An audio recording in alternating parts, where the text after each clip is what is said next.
चलिए स्टार्ट करते हैं। हम टेंस के बारे में जानेंगे, ठीक है। टेंस के बारे में जानने से पहले फॉर्मूला प्ले जानेंगे। फॉर्मूला कितना प्रकार का होता है, फॉर्मूला प्रकार उनका इसमें होता नहीं है, लेकिन फॉर्मूला अगर मजबूत है टेंस समझने में कोई परेशानी नहीं होगा। टेंस का ये फॉर्मूला जितना है, यही फॉर्मूला आपका वॉइस में काम आएगा, नरेशन में काम आएगा, सारा चीज में ये फॉर्मूला आपका काम आएगा। अगर ये मजबूत है तो ही आप कुछ कर पाओगे, अन्यथा नहीं कर पाओगे। पहला नंबर आपका है प्रेजेंट टेंस का फॉर्मूला जितना है, सभी फॉर्मूला को याद रखना है। फॉर्मूला आपका प्रेजेंट टेंस का है, पहला प्रेजेंट इंडेफिनिट टेंस, उसके बाद है प्रेजेंट कंटिन्यूअस टेंस, उसके बाद है प्रेजेंट परफेक्ट टेंस, उसके बाद प्रेजेंट परफेक्ट कंटिन्यूअस टेंस, उसके बाद past tense, past indefinite tense, past perfect tense, past perfect continuous tense, future indefinite tense, future imperfect tense, future perfect tense, future perfect continuous tense. कहीं दिक्कत? इतना आपको याद रखना है, जुबान पर जैसे है ना याद रखना है। और उससे पहले और ये कहने का मतलब ये कि इसमें टेंस में मजबूत आपका वर्ड मीनिंग होना चाहिए। फॉर्मूला, वर्ड मीनिंग, अगर सब चीज़ मजबूत है तो आप जो है क्वेश्चन सॉल्व कर दीजिएगा। कहने का मतलब है प्रश्न यहाँ उठ रहा होगा, कितना प्रश्न आता है जानना भी जरूरी है। क्या जानना भी जरूरी है कि भाई टेंस से कितना प्रश्न आता है। कल हम इसको पढ़ेंगे, 10 प्रश्न आएगा, 10 प्रश्न आएगा, उसमें से 5 क्वेश्चन आपको बनाना होगा, 5 क्वेश्चन बनाना होगा। अब 5 क्वेश्चन आपको बनाना होगा, उसमें से 10 को रहेगा, 5 को बनाना होगा, बस इतना याद रखना है, ठीक है। कोई बहुत बड़ा उतना हार्ड नहीं देता है। और पहला नंबर हमको ऐसा लगता है कि किसी को नहीं आता होगा उतना बढ़िया टेंस, है ना, किसी को उतना बढ़िया टेंस नहीं आता होगा। सही बात है, हकीकत। देखो अपने अंदर जो तुम्हारे अंदर कमजोरी होगा बता दो, है ना, जो कमजोरी हो कमजोरी आप बता दीजिए, बेहतर रहेगा। कमजोरी कहने मतलब यह है कि नर्सरी से लेकर 10th तक तो कमजोरी छुपाते आ रहे हो। अगर आप भी कमजोरी क्लास 12th में भी अगर छुपाओगे, इसके बाद अगला पोजीशन अब तुम्हारे पास नहीं है सुधरने का। यही पोजीशन है कि अपना कमजोरी को सारा चीज़ बताओ तो ही आप सॉल्व होगा, है ना। चलिए पहला नंबर अब स्टार्ट करेंगे present indefinite tense. Present indefinite tense कुछ नहीं होगा, बेसिक टू एडवांस, बेसिक से स्टार्ट करेंगे एडवांस तक ले जाएंगे, है ना, एकदम बेसिक से समझना है, कहीं परेशानी नहीं होगा। पहला प्रेजेंट इंडेफिनिट टेंस। तो प्रेजेंट इंडेफिनिट टेंस का फॉर्मूला क्या होता है? फॉर्मूला आपका होता है subject plus verb 1 plus verb 5 plus object. अब कोई ऐसा होंगे आप लोग में से कहने का मतलब एक वर्ब नहीं आता होगा, कन्फर्म वर्ब नहीं आता होगा। हम यहाँ V1 लिख दिए, मालूम नहीं चला V1 मतलब होता है कि वर्ब, V1 मतलब होता है वर्ब 1, V2 होता है वर्ब 2 होता है, वर्ब V3 होता है वर्ब 3 होता है, V4 है तो वर्ब 4 हो गया, V5 है तो वर्ब 5 हो गया। अब कहने का मतलब यह है कि वर्ब भी याद रखना जरूरी है ना, दिक्कत नहीं होना है, दिक्कत ना होने देंगे। सिर्फ इतना याद रखना है, भी मतलब वर्ब होता है, इतना याद रख सकते हो ना। अगर भगवान अगर भेजा तो जरूर भेजा होगा, इतना अगर इतना भी याद ना है तो परेशानी है। अगर इतना भी याद ना है कि भी मतलब वर्ब याद ना हो रहा है ना, तो फिर पढ़ाई बस की बात नहीं है, सीधा बात।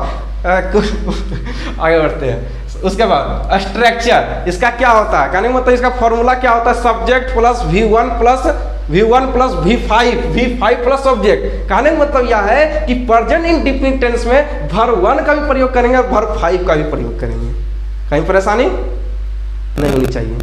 एकदम बेसिक से समझो, अगर नहीं समझोगे होगा तो वॉइस में दिक्कत होगा, जो कि सबका बाप है वॉइस।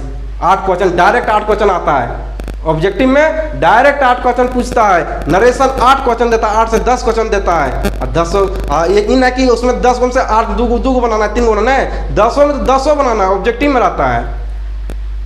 इसलिए मजबूत रहेगा तब ना, सारा चीज जो है, सारा चीज आपका जो है इसी पर टिका हुआ है, ये आपका बेहतरीन रहेगा तो ही आप कुछ कर पाओगे। चलिए पहला हो गया subject plus V1 plus V5 plus object. इसमें कहीं दिक्कत, ये इसका फॉर्मूला होता है, इससे क्या फॉर्मूला होता है, कहीं पर परेशानी, कहीं दुख दर्द इसमें नहीं होनी चाहिए। आगे बढ़ते हैं। उसके बाद कहने मतलब दिमाग में घुस रहा होगा कि वर्ब 1 और वर्ब 5 दिया हुआ है तो कहाँ इसका यूज होगा।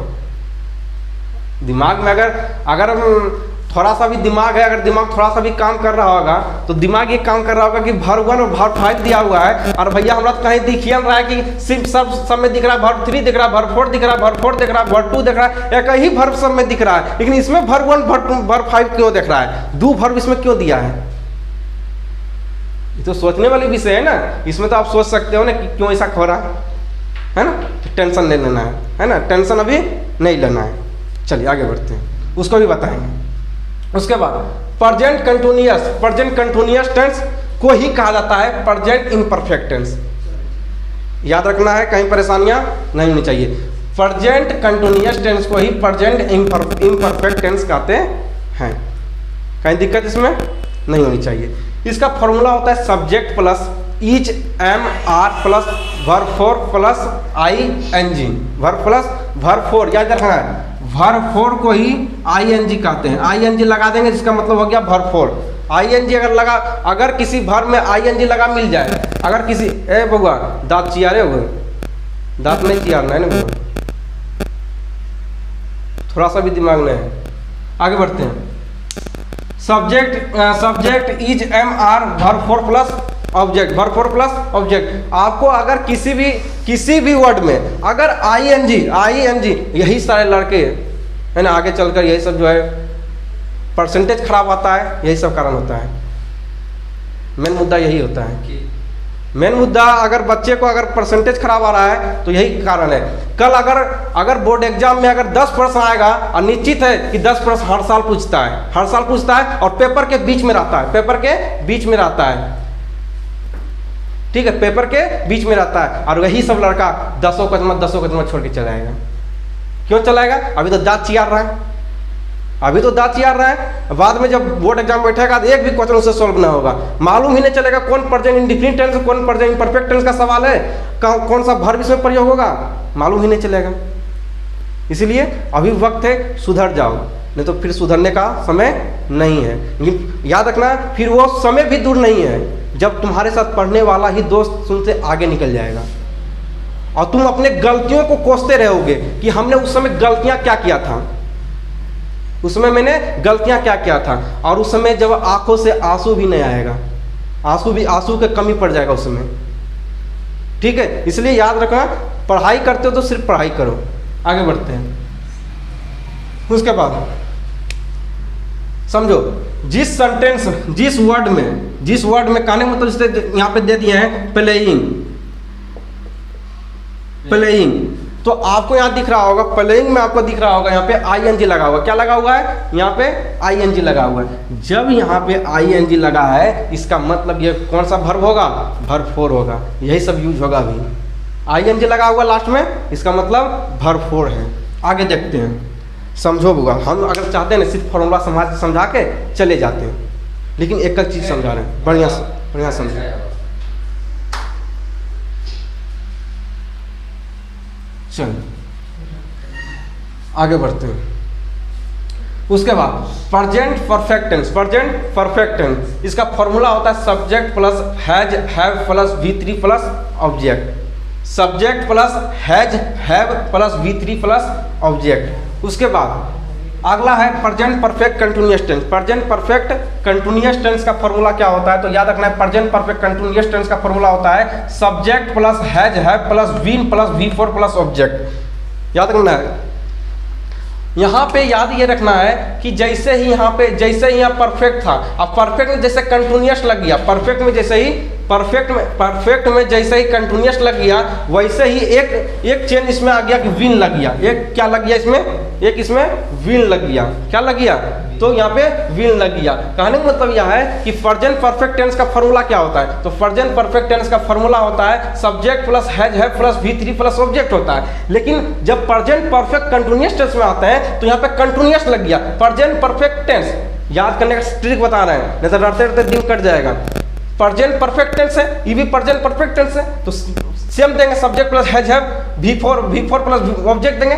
याद रखना है यहाँ पे V3 का प्रयोग हुआ, यहाँ पे V3 का प्रयोग हुआ, लेकिन यहाँ पे V4 का प्रयोग हुआ। क्यों होगा? क्योंकि यह कंटिन्यूअस है। क्या है? कंटिन्यूअस। और कंटिन्यूअस के साथ कौन सा प्रयोग होता है? कौन सा वर्ब? Verb four. ट्रिक से याद रखो हुआ, तब याद रहेगा। याद रखो, यहाँ पे क्या लिखा है? कंटिन्यूअस। यहाँ पे क्या है? कंटिन्यूअस, तो वर्ब फोर प्रयोग हुआ। और यहाँ पे क्या है? परफेक्ट। यहाँ पे क्या है? परफेक्ट, तो कौन सा वर्ब प्रयोग हुआ? कौन सा वर्ब ने? कौन सा अथी प्रयोग? हेल्पिंग वर्ब कौन सा प्रयोग हुआ? Has have. तो यहाँ पे भी हैज हैव प्रयोग, यहाँ पे भी हैज हैव प्रयोग हुआ। कहीं दिक्कत नहीं होनी चाहिए। आप समझा? किसी बहुत सारे यहाँ पे ऐसे होंगे जिसको ये मालूम नहीं होगा कि हेल्पिंग वर्ब क्या होता है ना? हेल्पिंग वर्ब नहीं आता है, तो हेल्पिंग वर्ब भी हम अभी आपको बताएंगे। कोई दिक्कत नहीं होनी चाहिए, कहीं भी आपको परेशानी ना होगा। अभी सब्र करो होगा। आगे बढ़ते हैं। इतना कहीं दिक्कत, आगे बढ़ते हैं। उसके बाद पास्ट टेंस। पास्ट टेंस में जानेंगे पास्ट इंडिफिनिट टेंस। किसके बारे में पहले पढ़ेंगे? Past indefinite tense. स्ट्रक्चर इसका होता है subject plus V2 plus object. Subject plus V2 plus object, याद रखना है। क्या याद रखोगे? Subject plus V2 plus object. उसके बाद past continuous tense. Past continuous tense का होता है, पास्ट कंटिन्यूअस टेंस को ही कहा जाता है past imperfect tense. Past imperfect tense देखिए यहाँ पे होता है, इसका फॉर्मूला क्या होता है? सब्जेक्ट प्लस वाज हुआ plus verb four plus object होता है। ठीक है, कहीं दिक्कत? चलो आगे हम देखते हैं।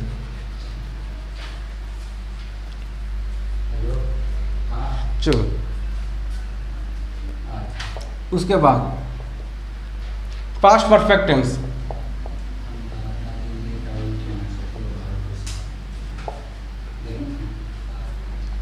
Fast perfect tense. Past perfect tense नीचे नहीं दिख रहा होगा, ठीक है? तो फास्ट परफेक्ट टेंस अगर नीचे नहीं दिख रहा होगा तो यहाँ पे हम लिख देते हैं, होगा पास्ट परफेक्ट टेंस होगा सब्जेक्ट प्लस सब्जेक्ट प्लस इसका होगा head plus V3 plus object. याद रखना है, अगर परफेक्ट पूछे तो वर्ब 3 होगा, अगर परफेक्ट पूछे तो वर्ब 3 होगा, कंटिन्यूअस पूछे तो वर्ब 4 होगा, कंटिन्यूअस पूछे तो वर्ब 4 होगा। अगर पूछे परफेक्ट भी पूछे कंटिन्यूअस भी पूछे तो उसमें वर्ब 4 करेंगे, वर्ब 4, और उसमें वर्ब 4 करेंगे। अगर हेल्पिंग वर्ब कौन सा लगेगा? तो हेल्पिंग वर्ब जो है उसके अनुसार लगेगा। किसके अनुसार? तो उस कि कौन सा टेंस है उसके अनुसार लगेगा, ठीक है? अगर पास्ट टेंस है तो उसमें हेड लगेगा, पास्ट टेंस है तो उसमें हेड लगेगा, ठीक है? ये ध्यान में देना है। उसके बाद पास्ट परफेक्ट टेंस का क्या होता है? Subject plus head plus V3 plus object. कहीं दिक्कत इसमें नहीं होनी चाहिए। चलो आगे बढ़ते हैं। उसके बाद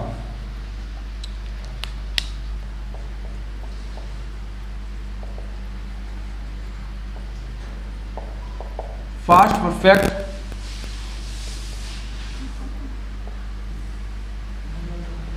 परफेक्ट कंटिन्यूअस टेंस। अब आप देखो समझा रहे थे, ये तो समझा रहे थे ना।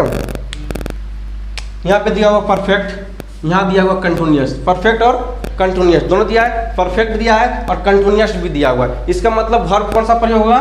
तो वर्ब 4 प्रयोग होगा। लेकिन सब्जेक्ट प्लस और जो हेल्पिंग वर्ब जो प्रयोग होगा वो किसके अनुसार प्रयोग होगा? तो जो है कहने मतलब जो टेंस होगा उसके अनुसार प्रयोग होगा। अगर पास्ट का टेंस है उसमें हेड लगता है, अगर प्रेजेंट का टेंस है उसमें हैज और हैव लगता है, उसमें हैज और हैव लगेगा। तो इसमें कौन सा लगेगा? हेड लगेगा प्लस उसके बाद कंटिन्यूअस है तो वर्ब 4 लगेगा, verb 4 plus object, verb 4 being. इसमें क्या? इसमें भी लगेगा, बीइंग लगेगा। क्या लगेगा? इसमें भी बीइंग लगेगा प्लस वर्ब 4 प्लस ऑब्जेक्ट। कहीं दिक्कत इसमें? कहीं दिक्कत नहीं होनी चाहिए। आगे बढ़ते हैं। उसके बाद फ्यूचर टेंस होता है सिंपल फ्यूचर टेंस का क्या होता है? तो सिंपल फ्यूचर टेंस का फॉर्मूला होता है subject plus shall will plus object, shall will plus verb 1 plus object, subject plus shall will plus V1 plus object, V1 plus object. कहीं दिक्कत नहीं होती। उसके बाद फ्यूचर इम्परफेक्ट टेंस का फॉर्मूला होता है सब्जेक्ट प्लस सेल विल और सेल विल में V लगा देते हैं, उसके बाद V4 प्लस ऑब्जेक्ट, ठीक है? उसके बाद फ्यूचर परफेक्ट टेंस का होता है subject plus shall will plus have plus V3 plus object. उसके बाद फ्यूचर परफेक्ट कंटिन्यूअस टेंस का होता है subject plus shall will plus been plus V4 plus object, ठीक है? कहीं दिक्कत इसमें नहीं होना चाहिए। उसके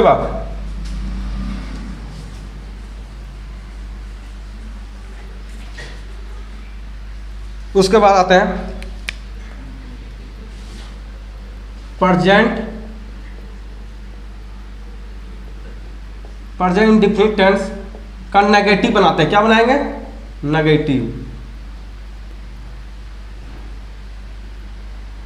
नेगेटिव सेंटेंस। तो कहने मतलब यह है कि नेगेटिव सेंटेंस कैसे बनाएंगे? तो याद रखना है, जब भी नेगेटिव बनाओ तो याद रखना है कि सब्जेक्ट पहले लगेगा। पहले क्या लगेगा?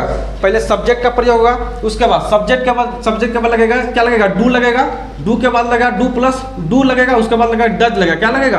डू लगेगा, डज लगेगा, उसके बाद नोट लगेगा। क्या लगेगा? Note plus verb 1 plus object. कहीं दिक्कत इसमें? कहीं दिक्कत? Verb 1 plus verb 2। जब भी नोट का प्रयोग होगा तो याद रखना हेल्पिंग वर्ब के बाद होगा। ये सब क्या है? हेल्पिंग वर्ब है। ये सब क्या है?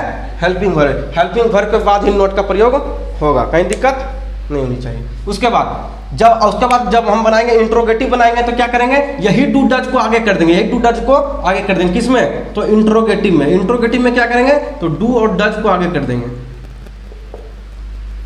कहीं दिक्कत? डू डज को आगे कर देंगे। और उसके बाद नेगेटिव इंट्रोगेटिव जब बनाएंगे, नेगेटिव, उसके बाद यहाँ पे हम बताते हैं, अगर नेगेटिव और इंट्रोगेटिव बनाएंगे, नेगेटिव और इंट्रोगेटिव, नेगेटिव बनाएंगे और इंट्रोगेटिव बनाएंगे। अगर नेगेटिव और इंट्रोगेटिव जब सेंटेंस बनाएंगे तो उसमें क्या करेंगे? उसमें क्या करेंगे? तो वही काम करेंगे, डू डज आगे लगाएंगे, डू डज आगे लगाएंगे, उसके बाद नोट लगाएंगे। क्या लगाएंगे? नोट, कहीं दिक्कत? डू डज आगे लगाएंगे, उसके बाद क्या करेंगे? डू डज, यहाँ पे देखो लिखे हैं इंट्रोगेटिव नेगेटिव, डू डज लगाएंगे, उसके बाद सब्जेक्ट, उसके बाद नोट, उसके बाद नोट। तो यहाँ पे सब्जेक्ट लगाएंगे, उसके बाद डू डज के बाद क्या लगाएंगे? सब्जेक्ट लगाएंगे, उसके बाद नोट लगाएंगे, कहीं दिक्कत? उसके बाद नोट लगाएंगे, कहीं दिक्कत? उसी प्रकार पास्ट में वही काम करेंगे, पास्ट में भी उसी प्रकार करेंगे। पास्ट जैसे पास्ट करेगा तो पास्ट में क्या करेंगे? सब्जेक्ट प्लस डिड देंगे। क्या देंगे? डिड। अगर नेगेटिव कहेगा बनाने के लिए तो डिड का प्रयोग करेंगे। क्या करेंगे? डिड का प्रयोग। उसके बाद डिड के बाद नोट लगाएंगे, नोट के बाद जो है वर्ब टू लगाएंगे प्लस ऑब्जेक्ट लगाएंगे। उसी प्रकार अगर इंट्रोगेटिव नेगेटिव का है, अगर इंट्रोगेटिव नेगेटिव जब का है तो क्या करेंगे? डिड को आगे करेंगे और सब्जेक्ट को बाद करेंगे। उसके बाद नोट लगाएंगे, उसके बाद V2 प्लस ऑब्जेक्ट कहेंगे, कहीं दिक्कत? बस इतना ही फॉर्मूला है, इतना फॉर्मूला याद रखना है। और चाहे वो फ्यूचर का हो, चाहे प्रेजेंट का हो, चाहे वो पास्ट का हो, सब का फॉर्मूला एक जैसा होता है। नेगेटिव सबका एक ही जैसा बनेगा, सिर्फ आगे जो है डू लगेगा, डज लगेगा, तो डिड पास्ट में डिड आगे लगता है ना। उसी प्रकार डू डज और डिड का ही खेल है। कहाँ पे डू डज लगेगा?